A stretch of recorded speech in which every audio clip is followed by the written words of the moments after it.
Ang ganda mo na. Although hindi pa rin mapasok sa ito. Pakisampal naman naman. Ano ka ba? Shock.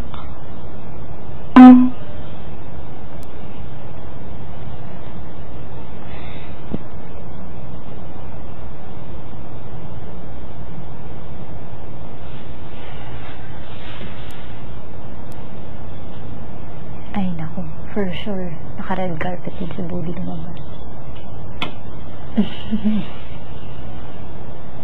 Bakit? Wala. Sige, sabihin mo yan. Ilabas mo! Kanina, sige. Tanong ko. Kanina habang naghihintay tayo, anong ginagawa mo? Ha? Nung nandun tayo sa Diddy's bedroom. Diba Pinapakinggan? Pinapakinggan mo? Ano yun? Pinapakinggan mo? Ano yun? Yung others? Ano ka ba? Nagdadasal ako. Yun ang abot ko. Nagdadasal din ako, pero hindi ko, I can't help but hear. Wala kang naririnig. Anong meron? Pero, yung Super pangalan mo at ni...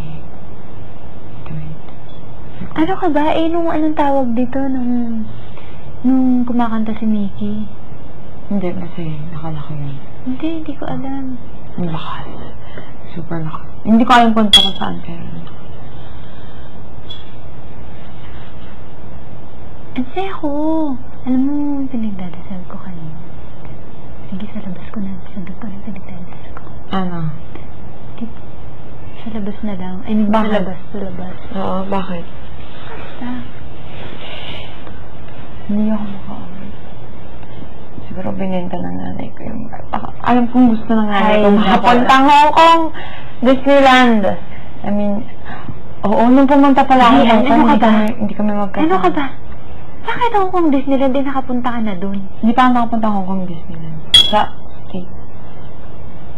Ako mas pangarap ko talagang pumuntang Europe kaysa US. Oo, ako rin. Hindi ko ganun alam mo yung hindi siya ganun ka-catchy sa akin. Siya, oo din. Hira. I mean,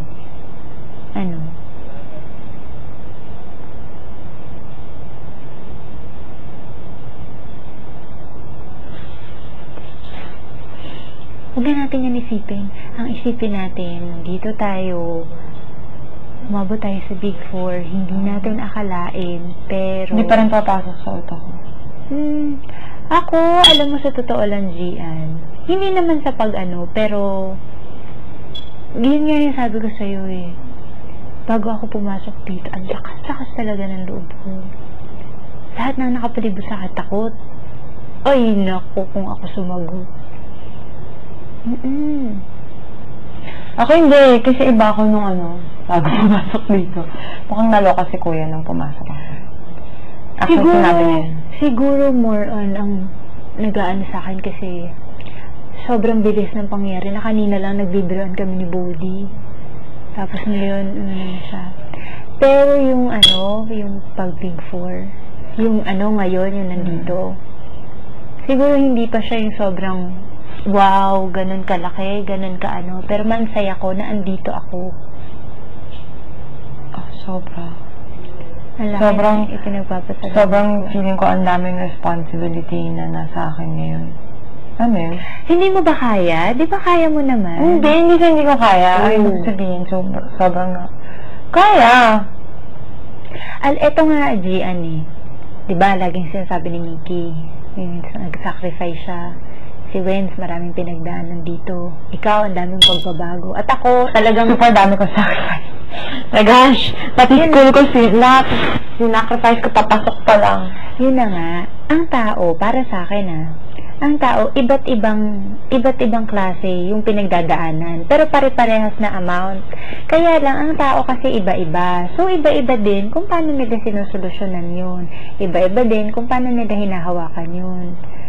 Kung may iginagawa... Ako nila-lecture. Hindi kita nila. Ano ka ba? Inaano ko lang sa'yo yung responsibility na I mean, alam ko naman hindi naman ako dadating. Oh, alam ko din naman. Pero I mean,